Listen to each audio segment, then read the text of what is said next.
Nice to see you. I see Martin has joined us as well. Good morning, Martin. Good morning, Debbie. I can see Debbie has come to join us.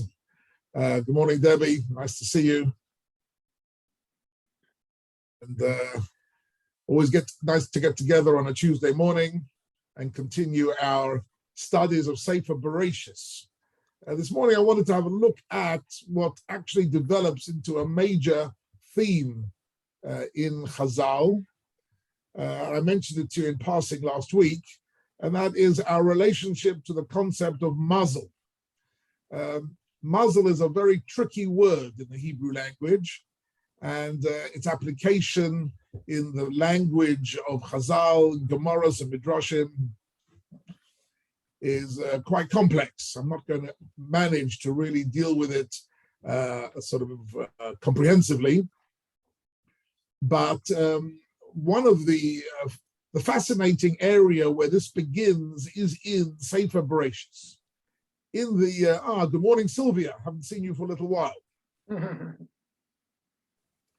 The Sefer Bereshis, as I said, contains within it the seeds of all the major themes which are going to play an important role later on in the Torah in many ways. And one of them is mazel, and the background to it is that Avram spends most of his life childless, and Chazal understood that he actually had a certain mazel for childlessness. In other words, he was, if we understand the word mazel to be in its simple sense, to mean that in some sense he was predestined. That in some sense there is a fixed predestiny for each and every person. Whether one associates it with astrology or not is a separate issue.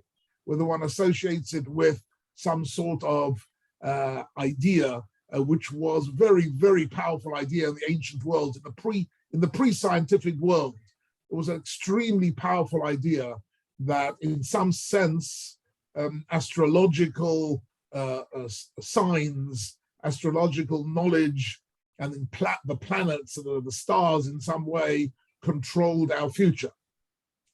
This was a very, very sharp debate between Gedolei Yisrael in every generation, whether to take that literally or not. And in fact, the Torah in several places warns us against, forbids us consulting oracles and consulting fortune tellers and various different spiritualists. And the Torah says, Tobim tiyem Hashem Elokecha, not to consult astrologers. Be that as it may, the fundamental question is whether there's any truth to it or not.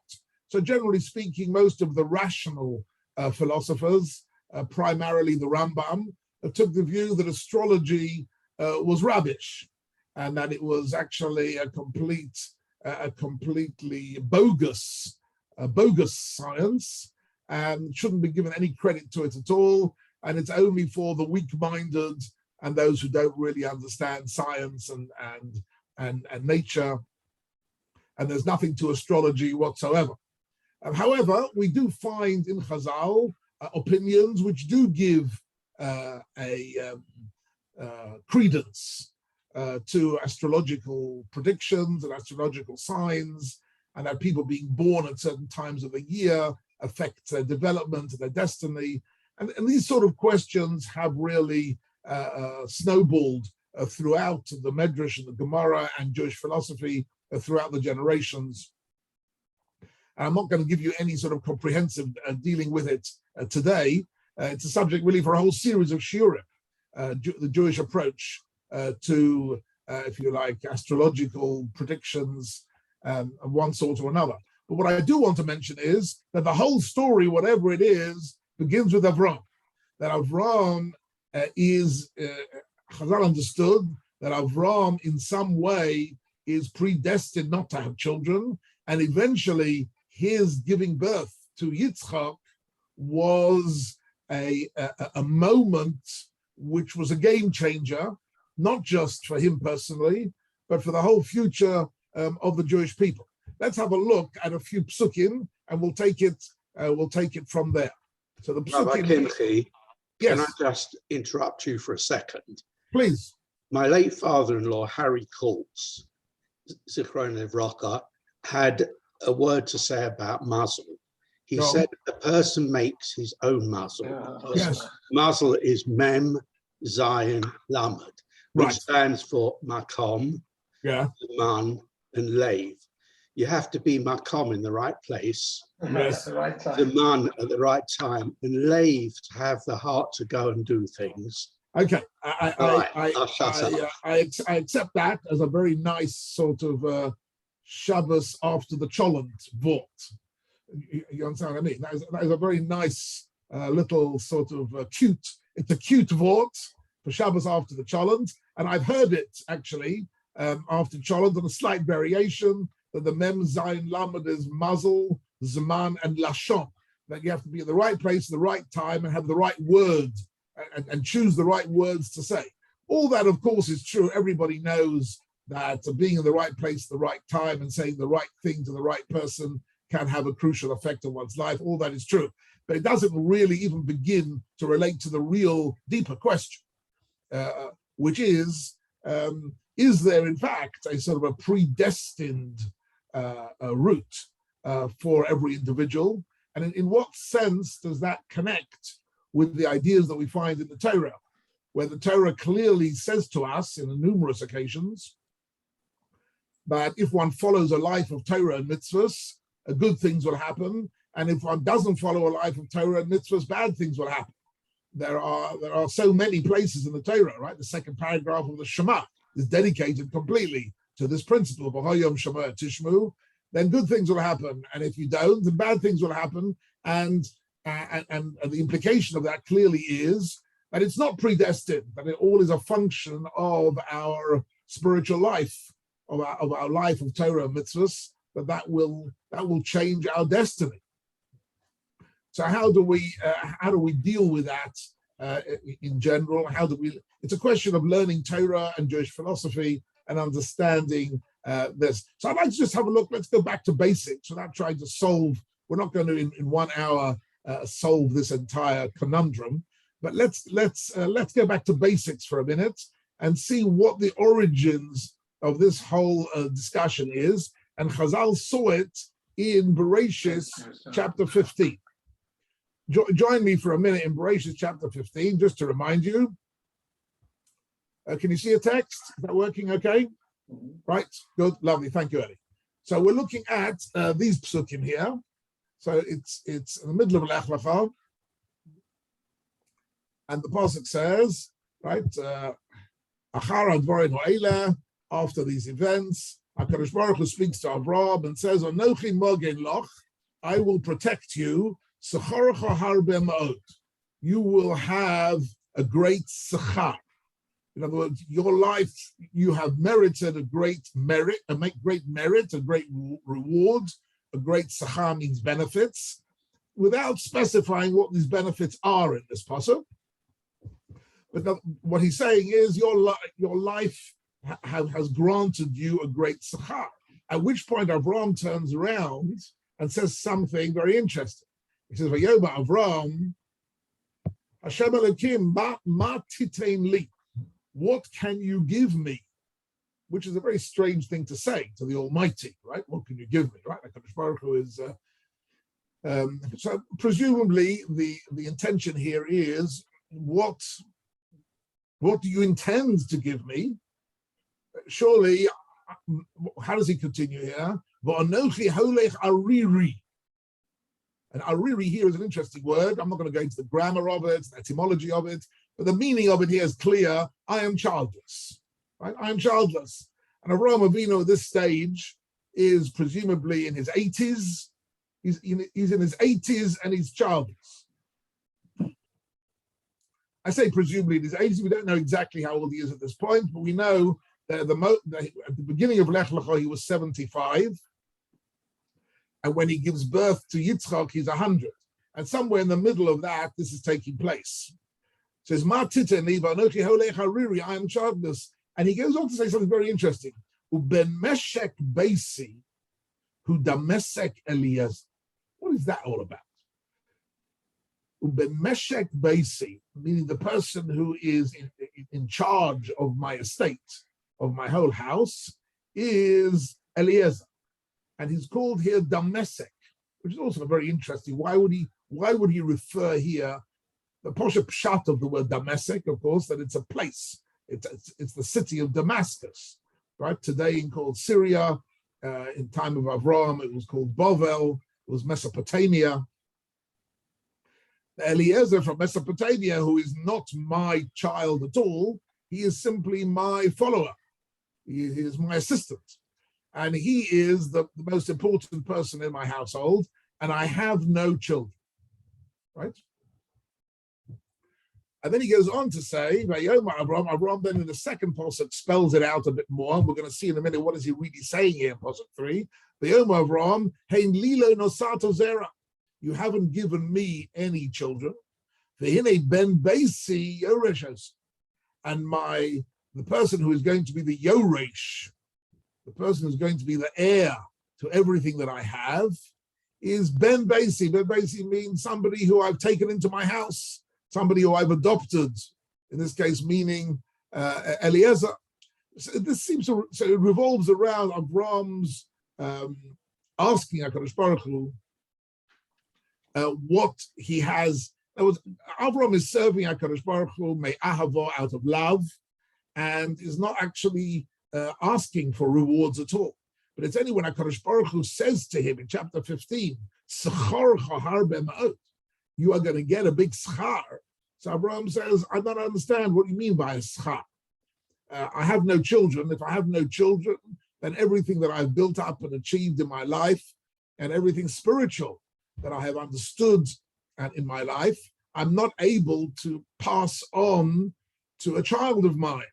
And therefore, I feel that any schar you give me will be actually of very little value.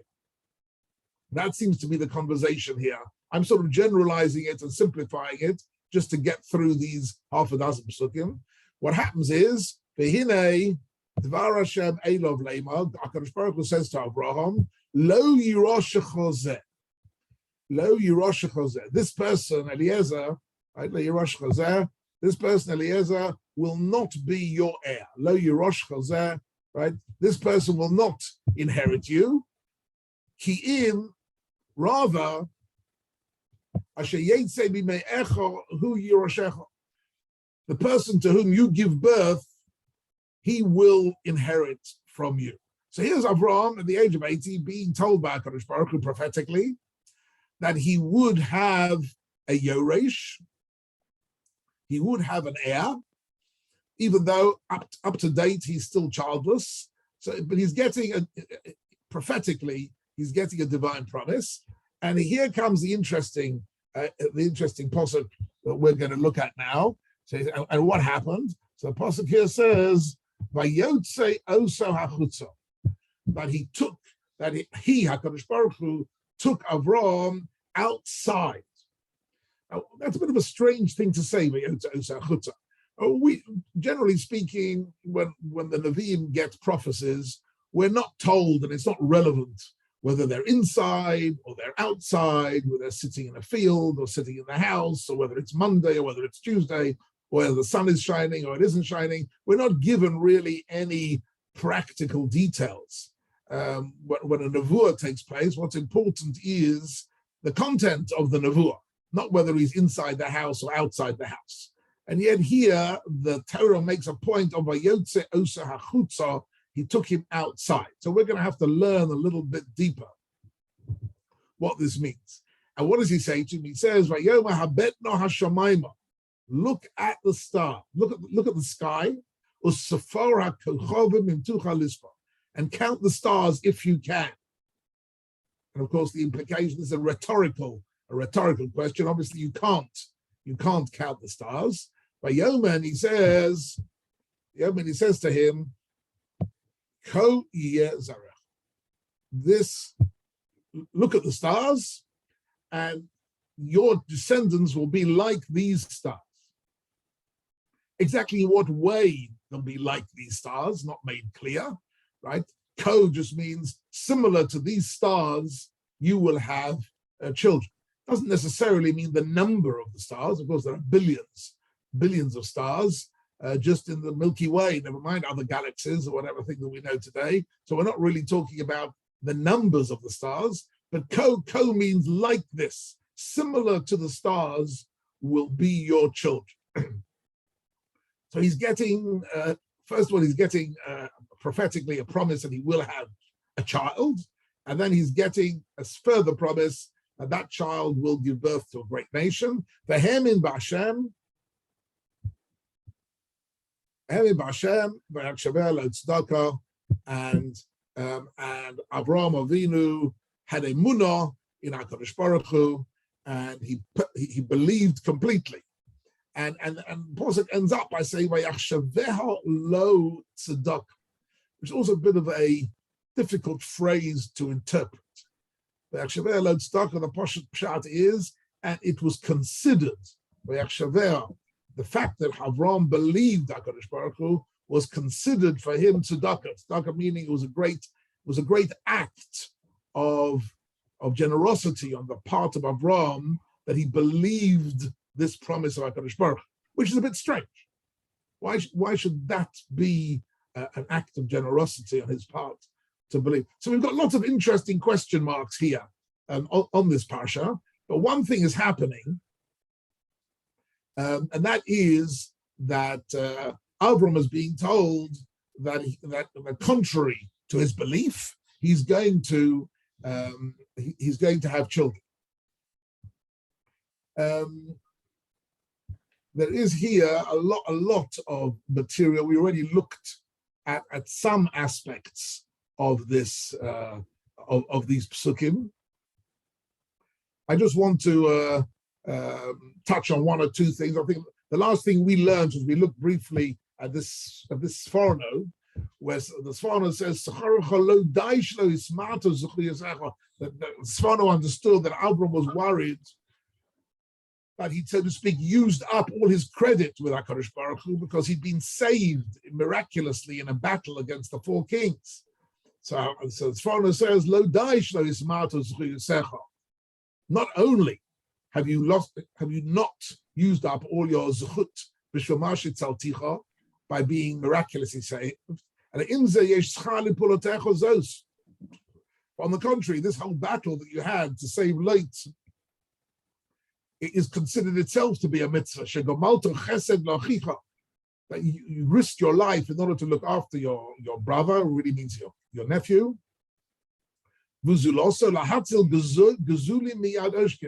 To save victims from their oppressors. In other words, Abram is being, according to the Sforno, Abram is being told, I know that you're worried.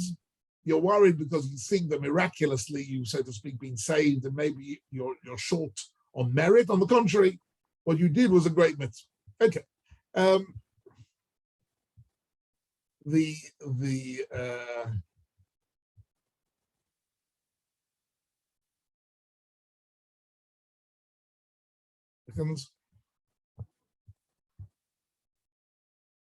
Okay, so from the point of view of the topic that I want to have a look at today, the muzzle, the main text is a Gemara in Shabbos, Daf Kuf Nun Vav. This is the main text, a very, very interesting text. And maybe I'll just share with you a bit of the beginning of this text, which I haven't brought down on the screen, was actually a story. The Gemara brings a story about Rabbi Akiva and his daughter. We don't actually have many stories about the children of Rabbi Akiva, but this is one of them. Rabbi Akiva had a daughter, a lovely daughter, apparently, and he met some astrologers. And the astrologers told Rabbi Akiva that on the day that she gets married, she will die. She'll die on the day that she gets married, which an astrological prediction they saw in the stars in some way. And what's interesting about this story is that you would have thought that the story would continue by Rabbi Akiva saying to the astrologers, don't talk rubbish, because all your predictions are all rubbish. But on the contrary, Rabbi Akiva is very worried about this. he's worried that maybe these astronomers, they're not astronomers, they're astrologers, that these astrologers have really seen some truth, and that really she is destined not to live a happy married life and have children, but to die on the day of her wedding. And he's very nervous about it. Presumably, we're not told in the Gemara, presumably he davens for it, and one thing and another. Anyhow, the story continues that on the day that she is getting married, she is getting her hair done. She's sitting outside in the yard, and she's getting her hair done like all colors do. I'm sure some of you have been present on the day of the wedding of your daughters or daughters-in-law, and you know that it's a big production. Getting the color ready for the chuppah. So the Gemara says that was also then it was something of a production. I'm not sure that it was quite such a major production as it is today, in the absence of video cameras and various things. Although how one could get married without a video camera is beyond me. I don't quite understand how that could possibly. I'm not even sure whether the kiddushin is valid if you don't have at least one, maybe more cameras and photographers and videos going on at the same time. But let's assume for the time being that a couple of thousand years ago, with Rabbi Akiva and his daughter, the wedding was going ahead. She was getting and she had certain hair clips. She had a few hair clips, and she took one of her hair clips and didn't know where to put it. She was next to the wall of the garden, and she pushed, and there was like a little gap between the bricks in the garden. The Gemara says she took a hair clip and she stuck it in there in order to just to leave it there, because she wasn't going to need it, whatever it was. Don't know exactly the details, we're not told. And that's a detail in the story. What happens subsequently is that the wedding goes ahead subsequently and everybody's fine, and the astrological prediction is proven wrong. At some point shortly afterwards, it turns out, somebody goes into the garden, takes out this hair clip from the wall, and it transpires that this hair clip had killed a poisonous snake. That this hair clip had gone into the head, into the eye of a poisonous snake, and killed the snake. And so when he heard this, Rabbi Akiva understood that actually this snake was what the astrologers had foreseen, that this snake was going to come and kill her, but she'd been saved. At which point he said to her, tell me a little bit about the day of your wedding. Did you do anything particularly interesting? So she told him, not really. I got ready for the chas. Oh yes, she said, by the way, when we were preparing for the wedding, so a poor man came, a hungry poor man arrived, but the whole family was too busy to notice him because they were too busy preparing for the wedding. So I took him aside and I gave him a meal and I looked after him for 5 minutes, and that was it. That was what I did. So Rabbi Akiva said, that's it. That mitzvah saved you from danger. That's the end of the story. Now you see in that story some interesting things. What you see in that story, the way Chazal have presented it to us, that with these stories in Chazal, you never get all the details. You only get the salient points here. But the salient point here seems to be twofold. First of all, that there was an astrological prediction which Rabbi Akiva took seriously. He didn't rubbish it. But we also see from this story that the performance of a mitzvah, particularly chesed, particularly to do with chesed, can change a person's fate. That's really the point of this Gemara. That you shouldn't think there are no predestined events in a person's life. There are predestinations of one sort or another, of health and danger or whatever it is, but a mitzvah can, in some way, alter that destiny.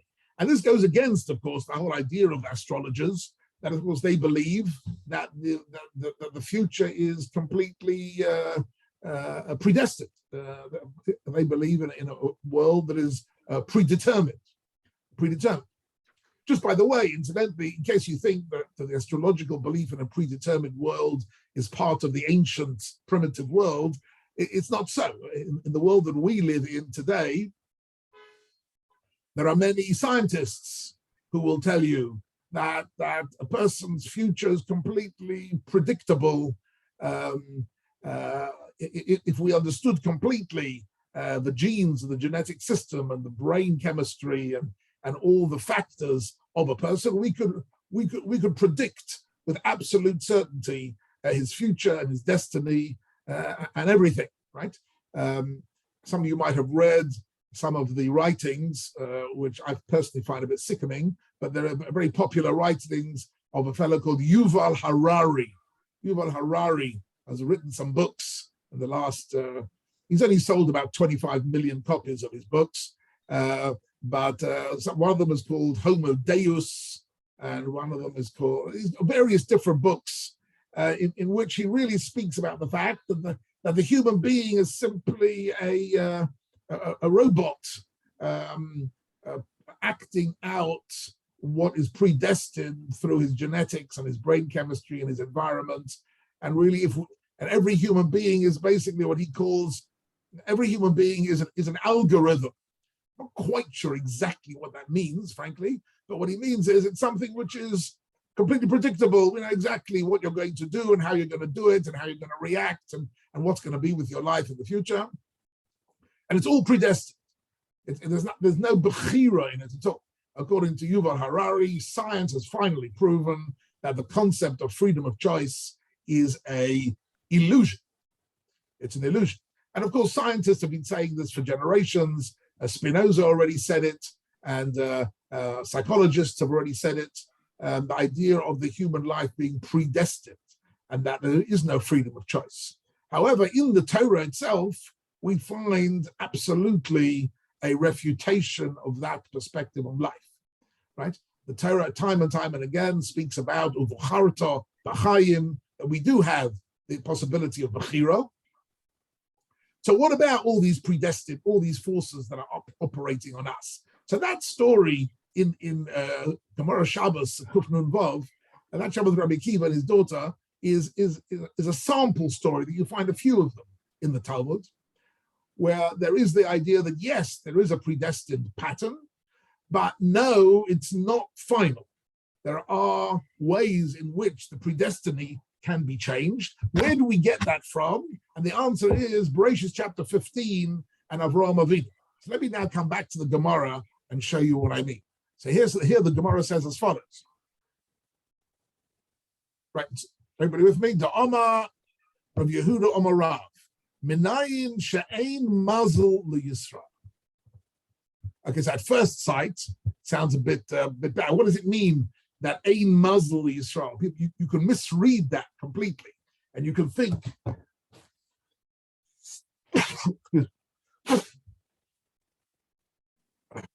You can think that what it's saying is ein mazel liyisra means that the Jewish people have got no mazel, got no luck, right? In actual fact, this piece of Gemara means exactly the opposite. Ein mazal Yisrael, when Chazal say that, they mean that the mazalot, in other words, the predestination forces in this world, are not acting on Klal Yisrael. Ein mazal Yisrael. Klal Yisrael are not subject to mazal, right? And I said to you at the end of the share last week that I'm not sure why we always tell each other mazel tov. Because Mazel Tov is not really a Jewish sentiment to give to wish somebody a good mazel, and the truth is, it's a logical it's a logical contradiction to say Mazel Tov. If there's a mazel, it's there. If you haven't got a mazel, you can give them all the brachas in the world. For people who believe in mazalas, giving someone a bracha is a waste of time. But the Gemara here says, Ein Mazel Yisrael means that the predestined forces in this world don't have a hold over the Jewish people. Where do we know this from, says the Gemara? And look at this. The Gemara brings down Shenema, right? Shenema, the source text for this whole idea is our pasuk in the Chumash that we're looking at. Shene'emar vayotze oso hachutza. Right? The pasuk says that HaKadosh Baruch Hu took him outside. Omar Avram lifnei HaKadosh Baruch Hu. So Chazal are giving us a little bit of a insight into that conversation between Avram and HaKadosh Baruch Hu in Parshas Lech Lecha. Ribono shel olam ben beisi yorishos. This Eliezer, who is one of my followers, he's going to be my heir because I have no children. Omar lo lav. So HaKadosh Baruch Hu says to him, no. It'll be your own children. Here comes the important bit. Omar lafono. So Avram says to HaKadosh Baruch Hu in this conversation, he says, Ribono shel olam, nistakalti be'itztagninut sheli. I've looked into my itztagninut. Okay, that's a word that Chazal use. I think it comes from the Greek. And it's got to do with astrology. I've looked at my astrological prediction. Avraham Avinu has been told his astrological prediction, Ve'eni ro'ui laholid ben. Ve'eni ro'ui laholid ben. And I can see that in my astrological predictions, I'm not going to have any children. Omar loi, so HaKadosh Baruch Hu says to him in this pasuk, Tzei mi'itztagninus shel. She'ein mazel liyisrael. I want you to say. So here's the word. The word here is say. Why do Chazal use the word say? Because of the pasuk. You saw. I mentioned to you before that the pasuk says. Strangely, the pasuk says that when HaKadosh Baruch Hu spoke to Avraham Avinu, it says "Vayotze osa hachutza." He took him outside. So Chazal, and this is a very brilliant piece of Parshanut. It means he took Avram outside of the system. In other words, the astrological system of predestination is a closed system. And HaKadosh Baruch Hu takes Avram outside of the system. He takes him achutza. Achutza means outside of these forces. And he says to him, say, and this becomes the classic line about mazel in the Gemara. Say you should go out of your predictions. She'ein mazel Yisrael.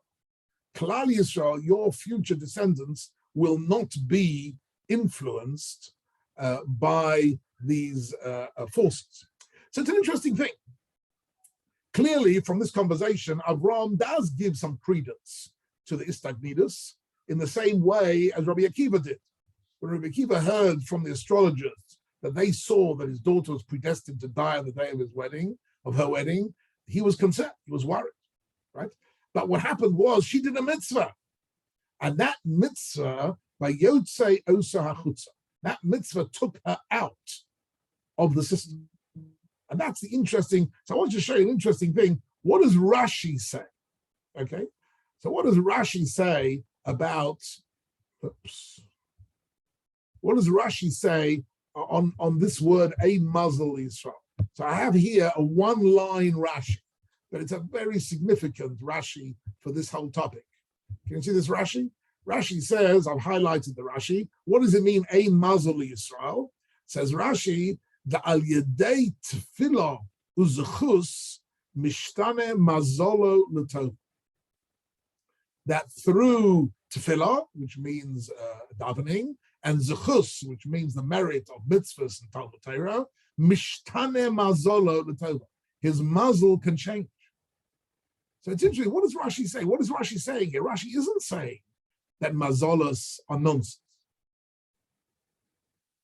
Rashi is saying there is a default situation of a mazel. There's a default situation of a predestined path for a human being. But, says Rashi, al yidei tefillah uzechus, through davening and through merits, mishtane mazolo l'tov. So this is really the core idea of the Gemara there in Shabbos Kuf Vav, which is the main place in Shas where this idea is discussed. But it gives us really a double message. And I think it's important to think through this double message. The double message is, yes, there are fixed systems in this world. Whether you believe in the astrological system, you might, or you might believe in the genetic predestination or the psychological predestination or the chemical predestination. But there are systems in this world which in some way are fixed, in some way predestine our future, right? But the Gemara here is saying that the Torah gives us mechanisms, and Rashi calls it tefillah uzechus. This is a classic Rashi, where Rashi, like in one line, sums up an idea which other Rishonim would have spent pages philosophizing about. And he says, no, of course there are the forces of nature. There are the forces of destiny. Everybody is a product of his or her own genetics and his childhood and his environment and his psychology and his brain chemistry. All these are fixed systems, which, as Harari says, if we knew all the details and we knew all the mechanisms of all your brain chemistry and all your genetics and all your environment and everything, we could predict with absolute certainty what you're going to do next. And you think you can choose what you're going to do next, but it's an illusion. That's what he says. The Torah says, yes, there are fixed systems. There is a muzzle, if you like, which are fixed systems. But vayotze oso hachutz, the Torah gave Klal Yisrael the possibility of raising themselves outside of the system. And this is, I can't tell you what an important theme this is throughout the Tanakh and throughout Jewish philosophy. And it's something the Rambam, the Rashba, the Ritva, the Ramchal, the Maharal, all the great thinkers throughout the ages have all written pages and pages and pages about this subject to get the balance exactly right. Because everybody understands, anybody who's got an idea of science and human nature knows that certain things are actually hardwired into us, into every individual, and we can't change them, and that's our muzzle, right? Nevertheless, we do have this understanding of uvucharta b'chayim, that ein muzzle Yisrael means that a mitzvah, the daughter of Rabbi Akiva did a mitzvah of chesed. On that day, she did a mitzvah of chesed. She helped this ani, and that was the crucial moment which in some way raised her above her destiny. And there are also different interesting variables of this. One of the issues here in the story of Avraham, I haven't brought you all the sources here, but in the whole story of Avraham, one of the issues of changing his muzzle was connected to changing his name, right? The first time we find somebody who changes his muzzle by changing his name is Avram becomes Avraham. Avram becomes Avraham. And Chazal tell us that the changed name symbolized a changed destiny. That really Avram, right, had a destiny of not having children, but Avraham, with the additional hay, will have children. Similarly, incidentally, his wife Sarai is, of course, changed to Sarah, and she also was predestined not to have children, and she does have the one child, right? Avram and Sarah have the one child, which is Yitzchak, and that child is born, and here the Vilna Gaon says something very interesting, that Avram and Sarah had to work very hard through their avodas Hashem and their mitzvahs and davening in order to have the zechus of that one child, but that one child, Yitzchak, and all his descendants are actually born outside of the system of the mazals. They're not included. They were not supposed to be there. So they're not included in anything which was predestined through astrological systems. And that's why I know people like looking up astrological predictions and asking us, all sort of rubbish newspapers and magazines have got all sorts of bogus astrologers telling you, well, if you're born in this month, this is going to happen to you. If you're born in that month, that's going to happen to you, right? But the Torah is telling us that actually this is not complete nonsense, but for the Jewish people, we are outside of the system. That system does not affect us. By Yotze Oso HaChutza. I'll tell you something very interesting. I have a question, Rabbi. Yeah. Could it work the opposite way around? Like just by tefillin skos, you can change your mazel better, but also if God forbid a person does averas and goes in a bad way, could he also change his mazel for the worse?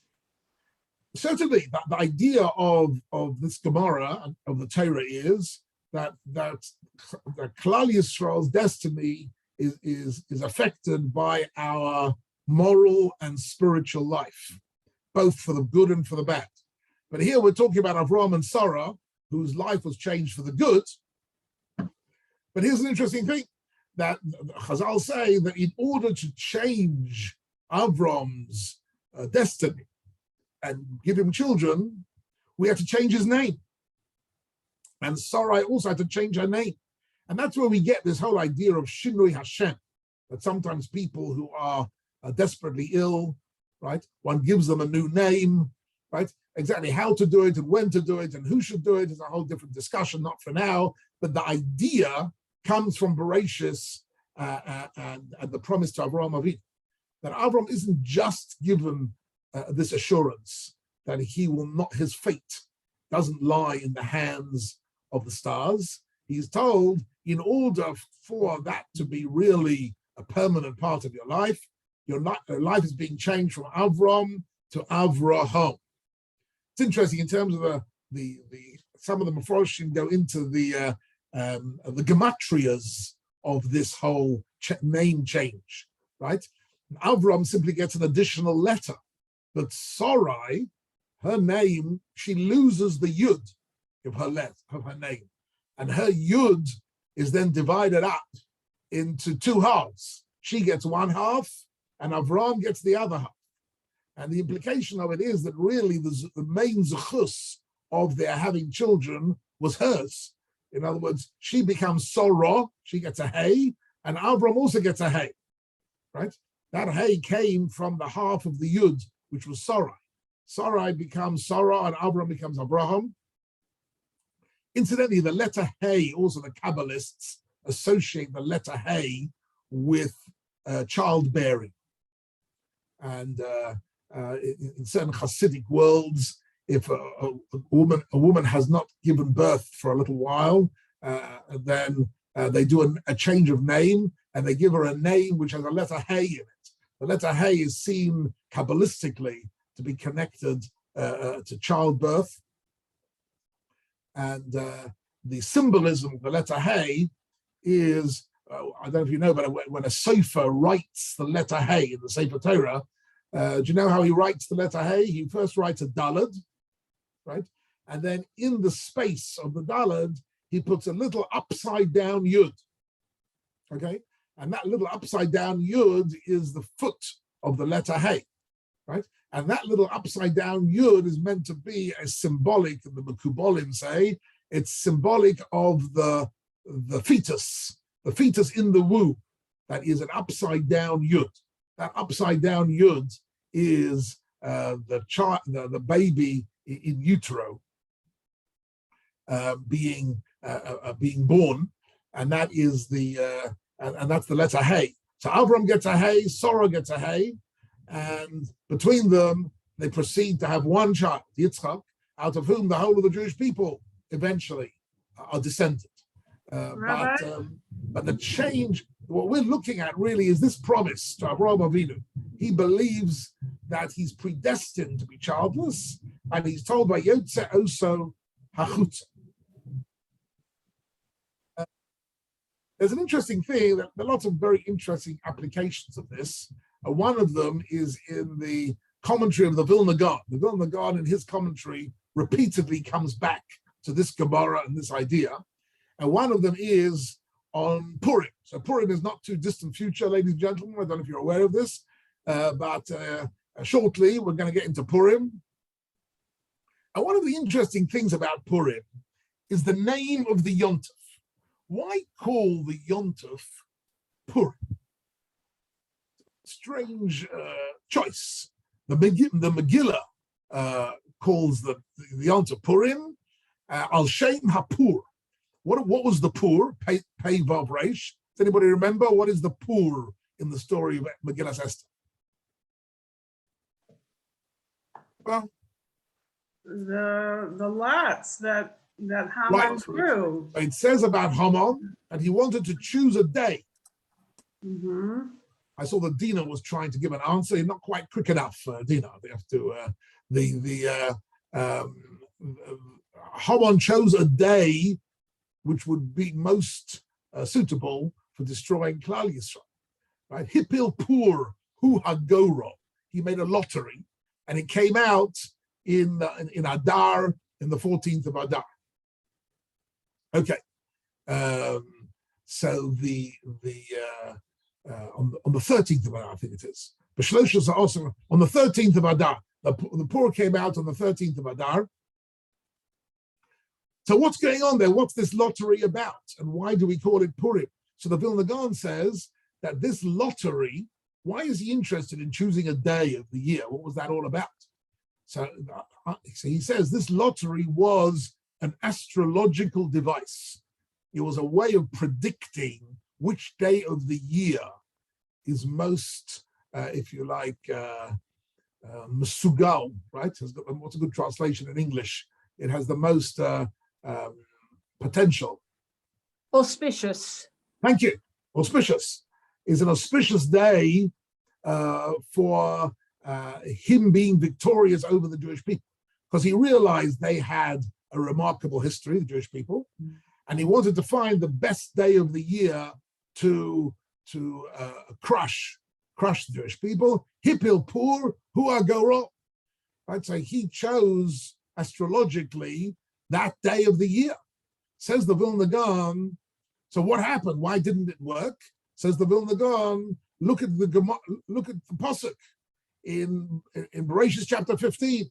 Vayotze oso hachutza, the Vilna Gaon says that Avraham Avinu is promised that his descendants will not be subject to these forces of destiny, and that Klal Yisrael, by fasting and davening and doing mitzvahs, they were able to get past the Pur.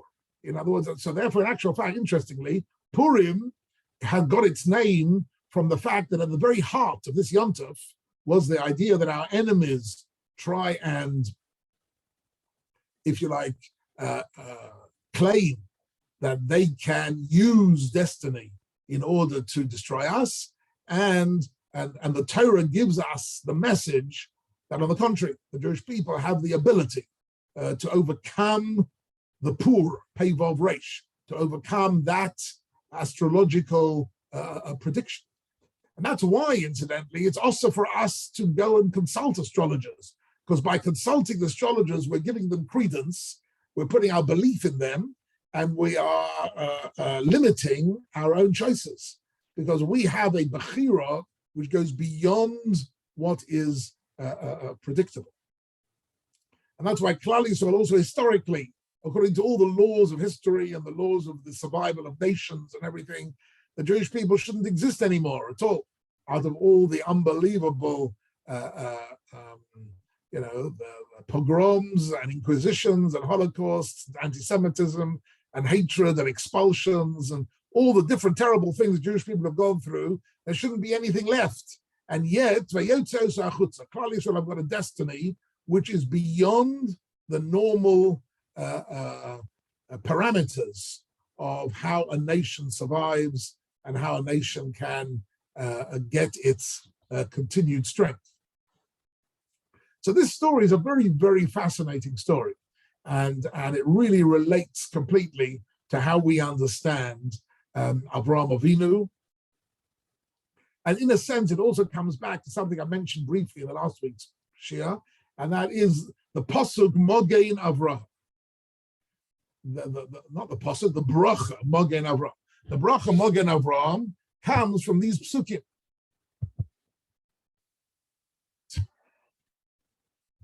The very first pasuk here, HaKadosh Baruch Hu says to HaKadosh Baruch Hu, Onochi Mogein Loch.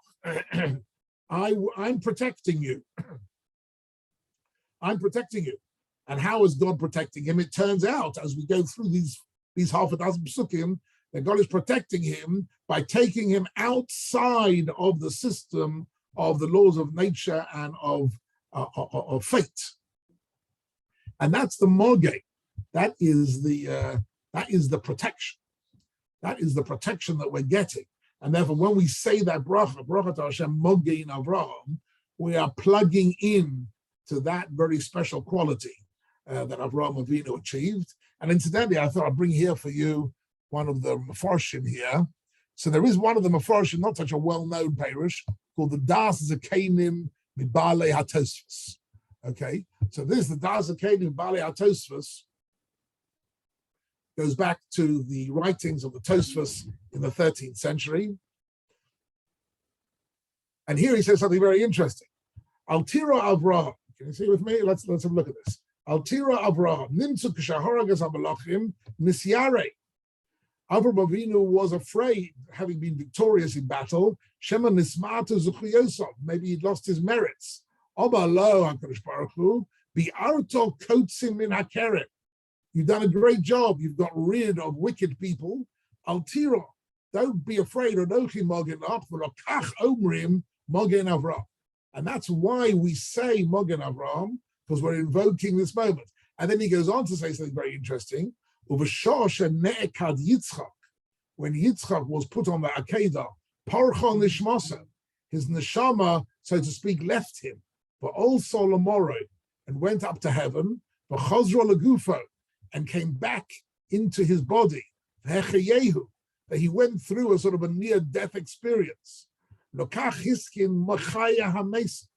second bracha, says the Bali Atosfos, of Machaya HaMesim, is a reference to what happened to Yitzchak. When Nimtza b'medrash, a parach nishmasa shel Yitzchak, also a word is takla b'ziv shchina. T'chsiv le'irani odom v'chayim, l'chei tichena erev meiros. That's why later on Yitzchak becomes blinded from this experience. And he goes on to say the Bali Atosfos, v'shah she'ro Yaakov malachim olim v'yordim. When Yaakov has his dream and seeing the multitudes of angels going up and down, u'melavin lo b'chol rega, and accompanying him everywhere, right? The Bali Atosfos tells us really something very interesting, that learning close details of the events surrounding Avraham, Yitzchak, and Yaakov, these events were what Chazal had in mind by giving us these three brachas: Mogen Avraham, Machaya HaMesim, Hokel HaKodesh. Every single tefillah, 365 days a year, weekdays, Shabbos, Yom Tov, Yom Kippur, doesn't matter. You always have these three brachas because they connect to Avraham, Yitzchak, and Yaakov.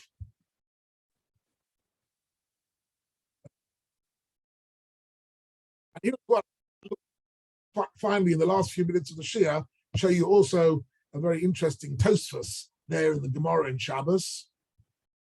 So Tosfos here says, Ein Mazel Yisrael. So Tosfos asks, for Hada Omar Rava, we find Rava B'Shili Moed Koton. At the end of Moed Koton, we're learning now in Daf Yomi, Moed Koton, Daf Kaf Ches, he says, B'ni Chaye Umazone. The three things of life: having children, having good health, and having a parnasa. Lo b'zchuso talia milsa, ela b'mazlo talia milsa. Seems to me, says Rava, that it's a question of all these three are questions of mazel. Says Tosfos, Mikol Mokav, so Tosfos says that may be true, but Mikol Mokav al yidei zechus godol mishtane.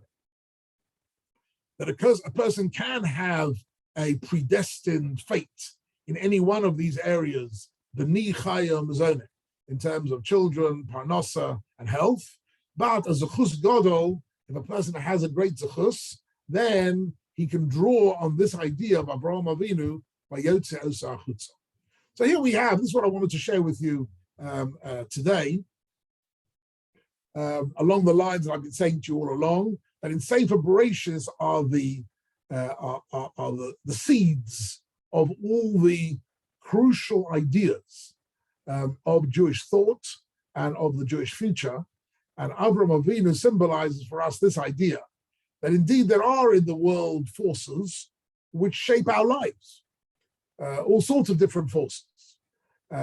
Whether they are astrological or not is a subject for discussion. It could be just complete nonsense, as the Rambam says, or there could be some credence to it. Rashi gives it credence, but not final credence. Right? Rashi says, yes, there is mazel, but through tefillah and zechus, we can raise ourselves outside of the system and have a different destiny. And it's interesting. In other words, it's not the case that by having the zechus in some way we have, in inverted commas, convinced HaKadosh Baruch Hu to treat us differently. It's because through tefillah and zechus, a person has changed himself. Him or herself you're a different person after you've had a great zechus of a mitzvah, of Torah, of chesed or something. And because you're a different person, you now have a different destiny. Right? The zechus can change the spiritual nature of an individual to such a degree that they're no longer subject to those forces under which they were originally subject. But this is a very fascinating. Now, Michael, coming back to Michael Gross's acute vort earlier on in the Shia, I'm not disagreeing with that vort. It's certainly the case that mazel means that if you're in the right place at the right time and you choose the right words, that can certainly be a crucial to a person's success or otherwise in his life. But beyond that, the Gemara says, Ein mazel Yisrael. These issues are not the final arbiter of our lives. What we need is the zechus of a mitzvah, the chesed of the daughter of Rabbi Akiva, the chesed of Avraham and Avraham's life. That really changed his destiny. And Vayotze Osa Achutza means that change is something which is hardwired into the Jewish people for all future generations. And that's hence the Vilna Gaon says Purim is about what we're celebrating, really. So the Vilna Gaon gives a bit of a different angle on what are we really celebrating on Purim. What we're really celebrating is this ability of Vayotze Osa Achutza, the ability to be outside of the fixed systems of this world and to be able to have a connection with HaKadosh Baruch Hu, which gives us a different destiny. And that was through Esther and Mordechai and the zechus of the mitzvahs they did, the davening, the 3 days of fasting. All these things changed their destiny in the eyes of HaKadosh Baruch Hu. And this is what Purim is all about. Okay, that's it, ladies and gentlemen. That's it for today. I hope you enjoyed this particular little part of safe operation. Shirley. No, I'm just going to say thank you very much. It was very interesting. My pleasure. My pleasure. Rabbi, can I make you? Thank you very much. Bye-bye. A great pleasure. Danny, always nice to see you here on the screen. Nice to see you. Thank you very much.